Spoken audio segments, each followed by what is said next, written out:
second. Mr. Don Rogers? To open up to the public. Mayor Dunstany? Yes. Chair, Ms. Bolter? Yes. And Member Idell? All right, so are there any proponents that want to speak to the commission?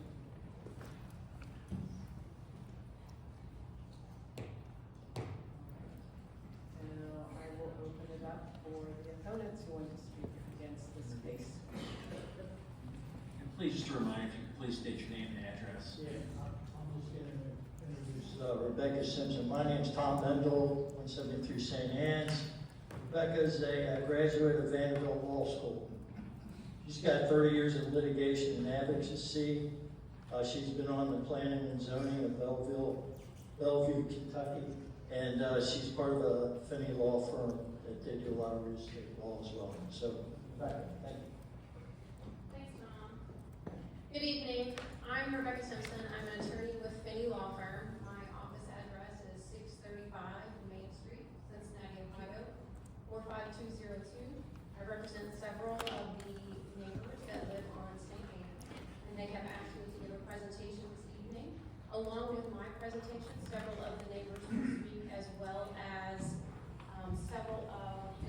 some experts. Is the clicker working? I don't see a clicker. Do you have the? To the left of you. Oh, okay.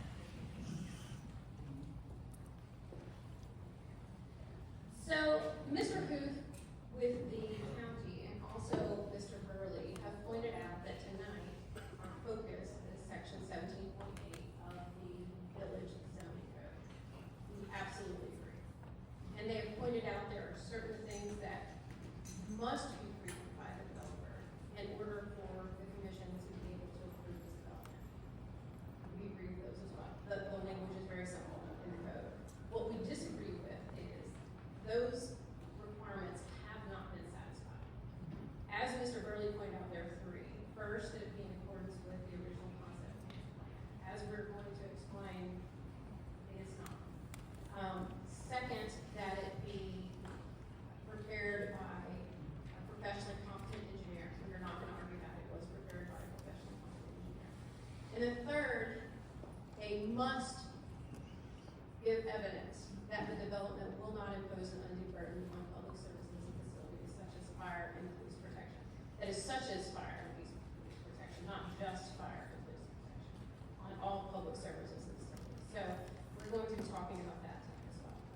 So first, in talking about how it is not consistent with the original concept plan, if you will look at the Hamilton County has done an extensive staff report. They did one for the February hearing, and then they did an addendum to that.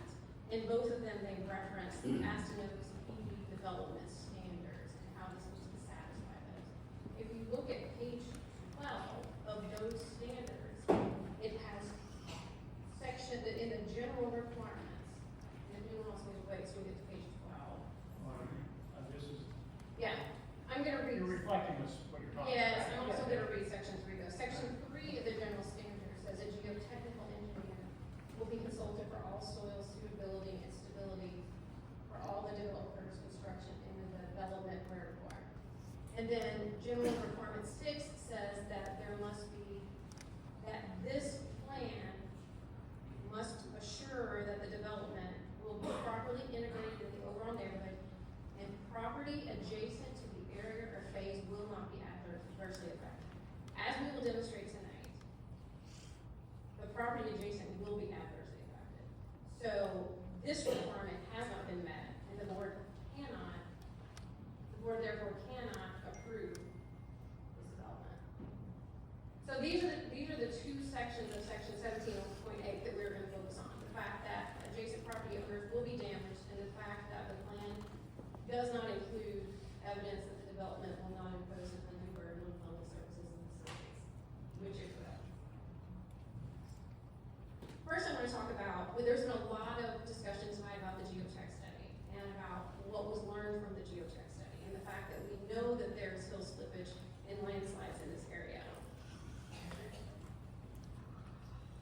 to talk about the geotech report that was done. First, the CSI geotech report that was done, if you look at, it explains which plan from the developer that it looked at. It looked at the plan dated 7/26/23. As you know, the plan changed. The plan changed, and the one that was submitted to you and the one that you're being asked to approve this evening was the plan dated 12/10/24. It's not the same plan as the plan dated 7/26/23. In fact, this CSI geotechnical report does not address the plan that has been submitted that you're being asked to approve. And that is significant, as indicated by CSI in their report. They say, if there are any changes in the project criteria or building locations, CSI should be allowed to review the recommendations to determine if any modifications are required. That has not happened. We have not gotten another report. We've not gotten an updated report. The report is on a plan that was a previous plan. It also, the report also talks about the plan that they reviewed, that this CSI report addresses, was for 23 new multi-family structures, as well as a detention pond. As you know, the detention pond has been removed, and now it's 24 duplexes. There are also some assumptions in there, and we've had no discussion as to whether those assumptions were correct. So, this report does not address what you're being asked to approve. Second,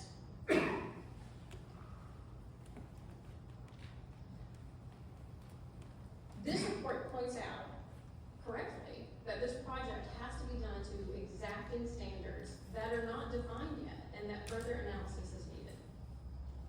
I will go through that. There are several references to this. Page 13 of 23. CSI should be retained to evaluate the undercutting of all slope keys at the time of construction, as well as to provide specific recommendations for materials encountered and their properties. Also on page 13. Test pits may be warranted to evaluate bearing conditions during mass earthwork operations once building pad elevations have been established. Where foundation excavations encounter both bedrock and soil support conditions, measures must be taken to modify the bearing medium to create a more uniform condition. Page 14. We recommend that cuts and fills should not be performed without being evaluated by CSI. Page 14 also. If soil types other than what has been mentioned above are encountered, CSI should be contacted to evaluate. Pages 14 and 15. More times that they indicate more needs to be learned, more needs to be studied, depends on what we find. Retain a representative of CSI to observe and document fill placement and compaction. Again, on Can I interrupt? yes. With a lot of the things that they're just stating there, they can only do if there's actual work being done. They wouldn't be able to tell until earthwork started, right? I absolutely agree with you, and that is the point that I'm making. The point that I'm making is this. Let me ask you, is that true with every development that ever occurs? That is true with every development that ever occurs. What I'm pointing out to you though is we can't rely on this CSI statement that this is a roadmap of how it's going to be done correctly. The CSI report was done by, a competent geotechnical engineer. We have no, that is not what I'm addressing at this point. What I'm addressing at this point is the fact that this report was done based on a plan that was a prior plan, that is not the one we're considering tonight. And on the fact that it relies on the fact that this developer is going to do it right. That this developer is going to be meticulous, and all these things that need to be analyzed at the time, he's gonna make sure they're analyzed, and he's gonna make sure they're done properly, and we're gonna hear testimony tonight that is not how he does business. Several more, I will not read through all of them. I will tell you that these are still examples.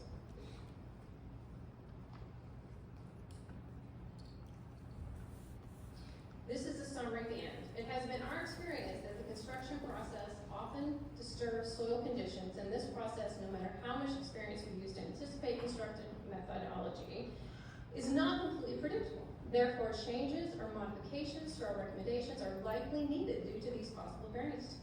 Experienced CSI geotechnical personnel should be used to observe and document construction procedures and the conditions encountered. So they recommend that you retain CSI. They retain CSI.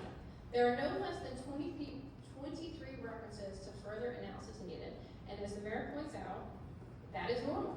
This is a process that is meticulous. This is a process that has to be continually monitored, and you have to do it properly. You have to have the right people on the ground to make sure it's done properly. And then when they give you recommendations, you have to take them.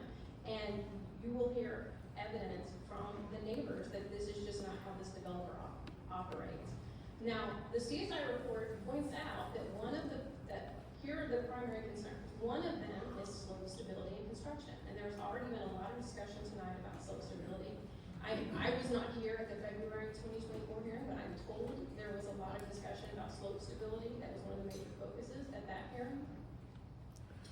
This report says signs of shallow failures and hillside creep were observed on many of the existing slopes. Additionally, a leaning retaining wall is located on the western edge of the project area near the existing roadway. Although slope failures cannot be completely eliminated, proper earthwork procedures are key to slope stability. And then the report goes on to give photo 3 and photo 4 that show leaning trees as examples of the fact that this hill does have slippage.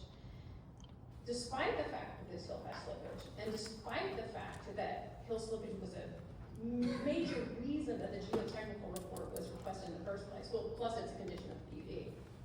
This report does not include a slope stability study. Let me say that again. The report does not include a study on slope stability. So Joe Kowalski, who is an engineer, will testify this evening, and he will talk about what a slope stability study is and what should have been done to include a slope stability study. Is that done with the geotech study, or is that a separate study? It's part of the geotech study, yes. I'm not an expert, but Ms. Kowalski will explain that when he talks about it. So those are all the risks that, if there are hillside slippage and landslides, and there's already hillside slippage, even as the CSI report explains. But let's assume for a second that there were no slippage, which is not realistic, but even if there were no hillside slippage or landslides, there would be damage to the infrastructure serving adjacent properties. And as we looked at, the PUD requires that the adjacent properties not be adversely affected. There's going to adversely affect the roads, utilities, and storm and sewer lines will be adversely affected. So my clients we engaged Civil Solutions, which is another engineering firm. And I believe you guys have a copy of the report and have had it for quite a while. Yeah, I believe so. This report was done on November 12th, and then after the developer submitted a new plan on December 10th, we sent that new plan to Civil Solutions, and you'll see there on January 13th, Civil Solutions said, after reviewing the updated plans, Civil Solutions determined that no changes were necessary to our expert opinion letter. So point being, this is a road report, a road and utilities and report, and it actually does address the plan that you're being asked tonight to approve. They give several opinions, and they talk about the impact that this is going to have to St. Anne's Road. And what they talk about is the construction traffic, and which could go on for 10 years or more. The construction traffic is going to make the road essentially wear out earlier than it should. And it's gonna fail in stages, which could lead to total failure of the road, which then the village would be liable for. Also, on utilities, they opine that the construction equipment will impact utilities. There's utilities along that road. It's gonna impact not only the integrity of them, but the continuity of service, the service to the adjacent property owners. They also talk about the roadway and the fact that because the roadway is on formations that have a propensity to have slippage and landslides, they recommend that a slope stability study be done to try to mitigate these issues, but a slope stability study has not been done. Oh, I'm sorry, and they're preparing slope stability analysis allows for initial improvements for drainage prior to construction. That has not been done. So the slope study could be done after this process, before the planning process, right? Is that when it's normally done?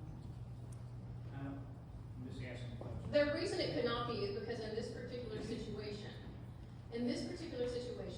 section 17.8 requires that for you to vote yes, it has to be consistent with the concept plan and We do not know, there's no evidence right now that there's no harm to adjacent properties. In fact, the evidence is that there will be harm to adjacent properties, to utilities, to the road, and then this is, in another part of Civil Solutions' opinion, they talk about how this damage to the road, to utilities, is going to impact the neighbors along St. Anne's. Maintaining access to the existing 19 residents along St. Anne's for the current owners and residents is critical. There's no possibility of alternative routes or detours. As you know, there's only one way in and out of St. Anne's to get to River Road. And there is no light there, it's just a stop sign there. So we're gonna talk about traffic in just a minute. So let me bring this up. So when Eagles Cliff was being done, which is off St. Andrews, all those houses that were being developed and everything down there, all the heavy construction equipment that would be used for this was the same equipment that came in through, Exit Oaks Drive, then to Turnberry, then to Muirfield, then left on St. Andrews. That's how most of the equipment, and even some came up from St. Anne's, up Turnberry, Abbey Hill, St. Andrews. And that process took, for all those homes to be built, probably 15 years from when the first one was built. And so that, to me, is an example of heavy equipment coming through the other streets that are already being used. And we did not experience any major damage to any of those streets. So why, there's a clear example of basically a subdivision like this being done after everybody else has been moved into St. Anne, Muirfield, what have you. And we did not see any major damage to those roads. Can you maybe explain why they think this would have such major damage to the street when we've had past experiences where that did not occur? Because I've been on council for, sitting on mayor for 13 years, council for 4, and through that whole process, all that construction was going on at East Cliff, and we did not experience any major damage. So I'm trying to get an understanding of why your Civil Solutions thinks there's going to be so much damage to the road when in past experience that has not occurred. I do think that Civil Solutions mentioned they already see that the road has had some damage because of the movement in that area, if I'm not mistaken. And thank you, that is what I was gonna point out. I was also gonna ask, because I'm not familiar with that development, I was not involved at the time. When was that? Eagles Cliff got finished 4 years ago. I don't know if anybody here. 4 years ago.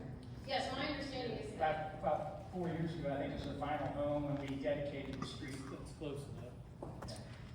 And I will tell you that Tom and Bob can probably address that because they lived there at the time and they're both going to speak. As you are correct that there is already damage to the road. As I drive that road, it looks like there's already been some repairs to the road and that the road has We issues. repaired a lot of it over the last 2 years. Yes. So you have a road that is older, you have a road that has problems, you have a road that may have, the useful life of it may be shorter because of that. I don't know, that's not what this, we didn't have Civil Solutions look at why is the road in the condition it's in now. We had to look at what is the condition of the road at this point. And in looking at the condition of the road at this point, their expert opinion is that the road's useful life is going to be significantly shortened and that utilities can be impacted as well as the service to the adjacent property owners. And then they talk about the reasons that they believe these are a problem. One is that, with the construction equipment, there's no other possible alternatives, routes, or detours. And it says maintaining access is crucial for emergency responders. Ambulances, fire trucks, and police vehicles need uninterrupted access to all parts of the residential area. Poorly maintained blocked roads delay emergency response, which have life-threatening consequences. They talk about safety hazards, other safety hazards, large construction equipment, obstruct sight lines, and I don't know if, and I think you live in that neighborhood, so you may drive it fairly, often. I've driven St. Anne's a few times, and I will tell you, the second to last time I went, there was a Jeep parked on the right side, and I was going up a hill, and I had no idea there was a car coming straight after me, but, I just took a chance. The sight line is not good on that road, at least in that one instance. I'm not an expert on sight lines, but I was afraid to drive it. And also, we can talk about the other development, I think, and I don't know, Tom and Bob can address this, where it is on the road of St. Anne's. Is it closer to River Road or is it further away from River Road? It's a little closer, but It's a it's little up the closer. hill. so- Yeah, it's a little closer, so you're gonna have construction vehicles going further along St. Anne's for this development than you did for that last development. So it's going to, you know, the presence of the large equipment, it's gonna reduce the width of the roadways, it's gonna force cars and bicycles and pedestrians into tighter spaces, raising potential for accidents, and, you know, could block the golf course crossings. And again, Bob and Tom could probably talk about where those crossings are in relationship to the different phases.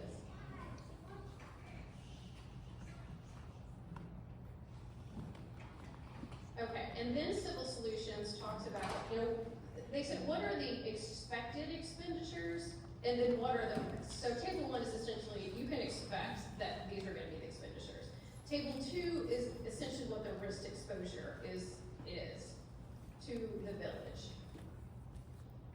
And what Jeff Barrow, who's a geotechnical engineer with Civil Solutions, opined is this type of construction will inevitably cause damage to existing village infrastructure. Cost of the village of these damages are likely to reach well over $2.5 million.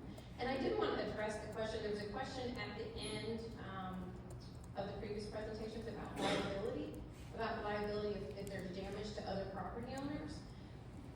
If there's damage to other property owners, whether whoever did the damage has insurance or not, there's not automatically liability. Just like if someone comes and damages my home, I have a private right of action against them, and I can sue them, and if I win, then their insurance can pay for that. But it's not that everybody's covered. And we'll have neighbors this evening who will talk about that, who have prior experience in Aston Oaks, who have prior experience with this developer, and what their experiences have been, and how much it has cost them. Okay, so property adjacent will be adversely affected. We talked about the significantly increased traffic.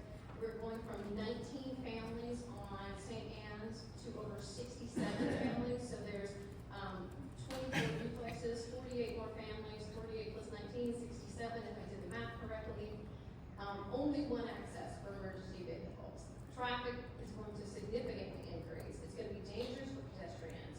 This is obviously going to impact the standard of living and the property values. And I will say that I appreciated that the village engineer asked the developer to do a sightline study, especially given my experience driving there. And the developer essentially said, no, you don't need one. And the village engineer is still saying, yes, we would like to have one, but we don't have one yet.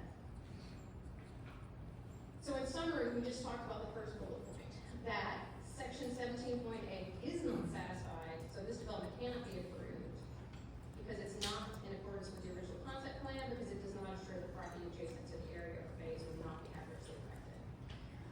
The second point I want to make, and the second independent reason that this development does not satisfy 17.8 cannot be approved is because it does not include evidence that the development will not impose an undue burden on public services and facilities such as fire and police protection. We just talked about the fact that Civil Solutions has opined that there likely will be impacts and disruptions to utility service during construction, that there will be interruptions to people's use of St. Anne, to pedestrians and others. Absolutely, this is going to put a burden on public services and facilities. And talking about fire and police protection, let me just point out, the county's addendum to the staff report very astutely pointed out that in their submission, the developer presented no evidence. They didn't address section D, which is required in section 17.8, that evidence must be submitted that the development will not impose an undue burden on public services and facilities such as fire and police protection. Now, they got it tonight and said we don't think it will, but there's been no evidence presented of that. If you look at, Can I ask just a question? sure, What kind of evidence, just for my knowledge,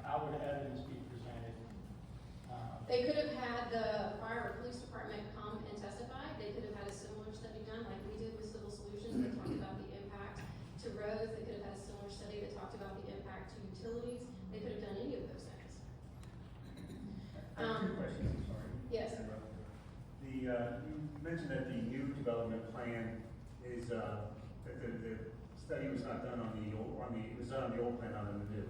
But the new is a much smaller scope than the old, is that correct? And again, I am not an engineer, and Mr. Kowalski, yes, so he may be able to address this That was question better. specified to tonight. But yes, it is, there's 24 buildings now, duplexes. But my understanding is that what they're doing to the land has changed somewhat, and there's no longer a detention pond, and there are differences in what they are doing to the land. I think they moved it somewhat, and so there would be impacts. And the CSI study says any changes we need to know about to see how it changes our analysis. And what I would point out is we're trusting the developer that if there are changes, he's going to notify CSI. Well, here's our first example. The plan that he submitted, he didn't even send back to CSI to get a new report. We still have the report that's based on the July plan, not the December plan that was submitted to you.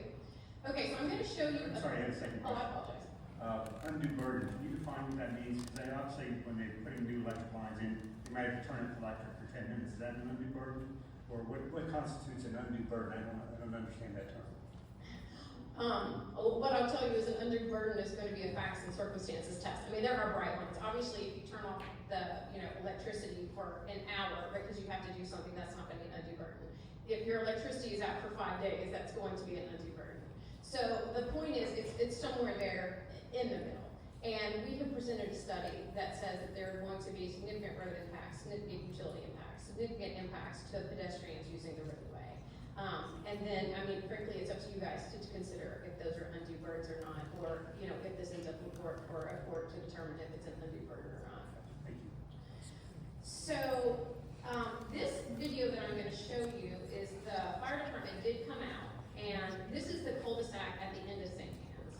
And the fire department came out to see if they could make a turn in this cul-de-sac. And let's see if I can make the video play. Okay, here we go.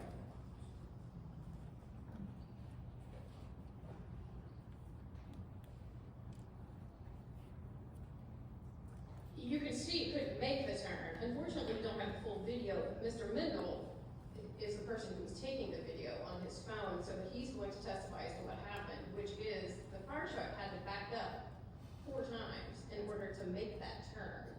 And that's why the zoning code now requires larger cul-de-sacs. One of the reasons is the turn radius for the fire department.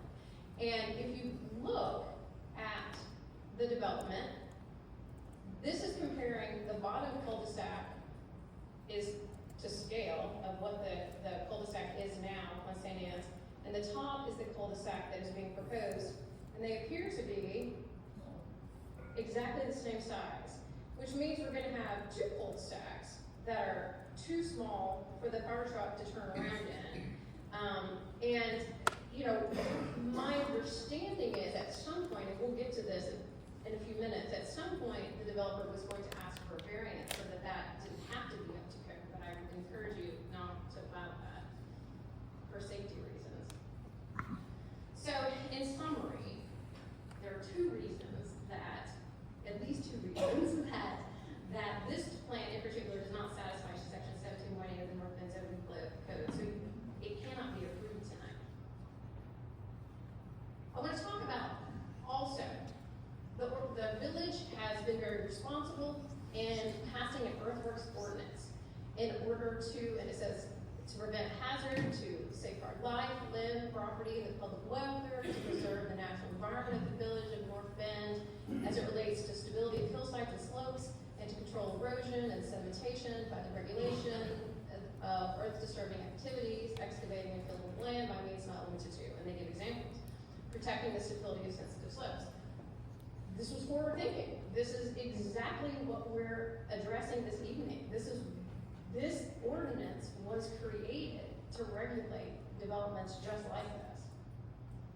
So this is looking at Google Earth, this is the development area now. And then when you overlay it with the plans, and then you take the trees out, you see there's a significant amount of trees, most of the trees, that are going to be removed. And as Mr. Kowalski discuss. The earthwork that they're planning to do is they're moving, you know, earth from one area to another, and because of that, for reasons I can't explain, but he will, it is very unlikely that the trees that you see remaining right there are gonna remain. It's very likely that those are going to be gone. So looking at earthworks requires that the developer take these things into consideration.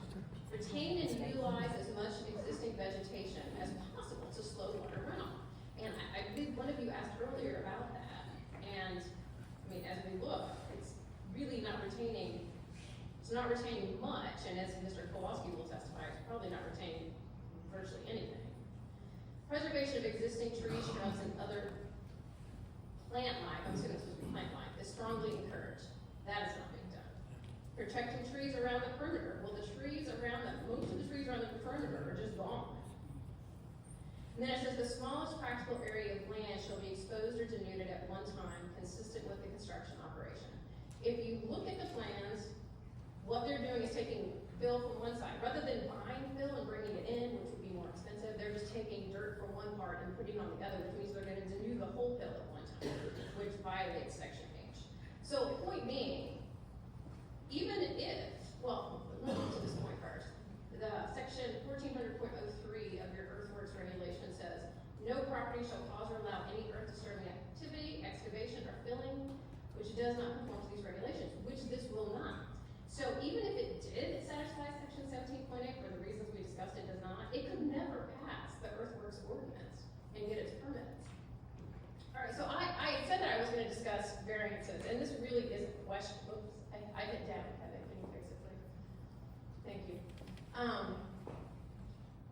Back in September of 2023, the developer sent an email to Village Council Member Bolster, as well to you, as well as to Mayor Sammons, and indicated that there were variances that he was going to ask for, and they had to do with, my understanding is grading and with the roads and the cul-de-sac and all those sorts of things.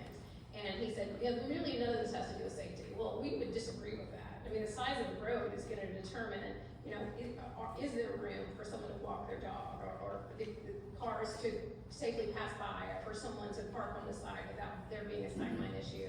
And we saw the issue with the cul-de-sac. I don't know, honestly, if he's still asking for the variances or not.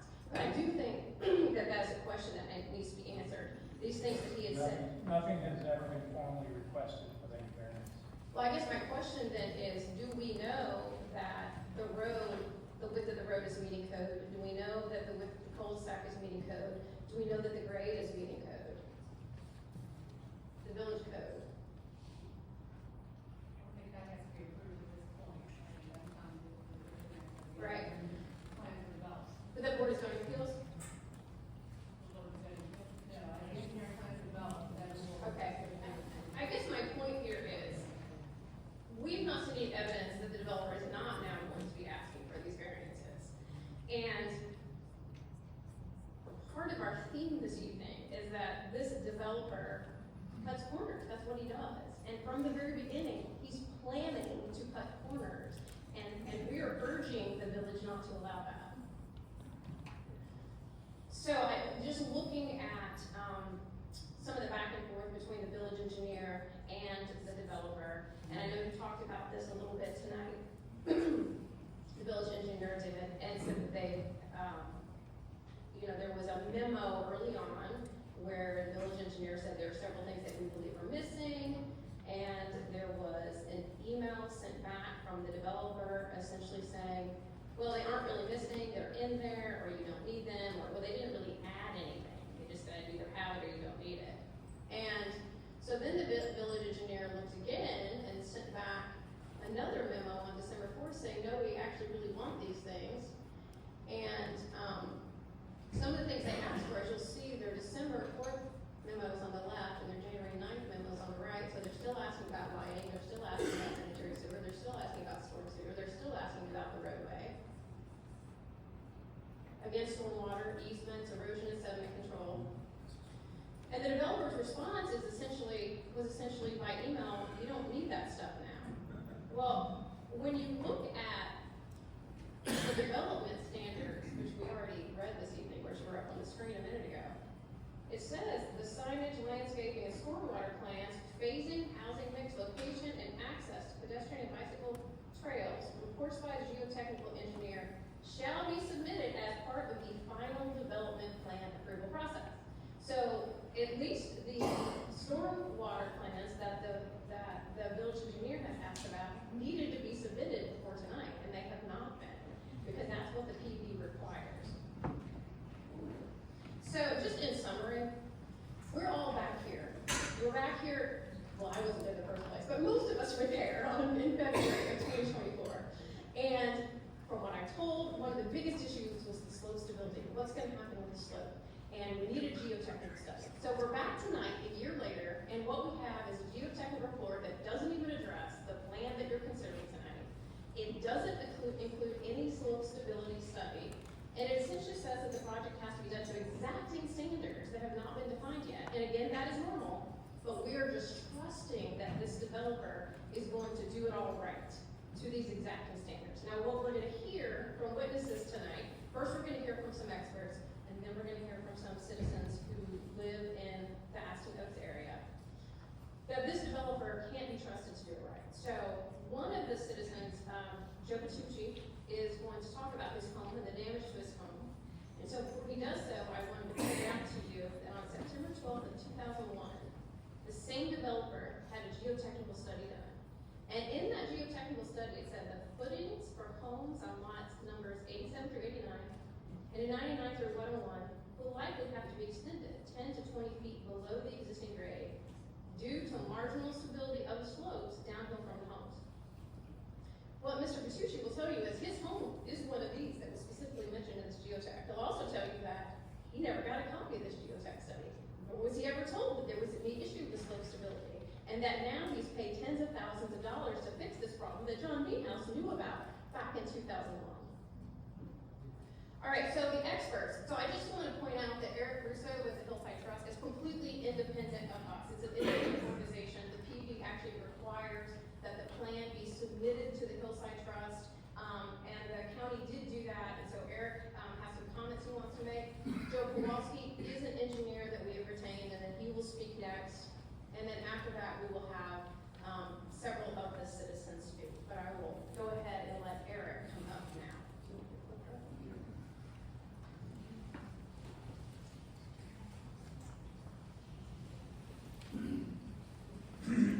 Good evening. My name is Eric Russo. I'm the Executive Director of Hillside Trust. My address is 710 Tusculum Avenue, Cincinnati, Ohio, 45226.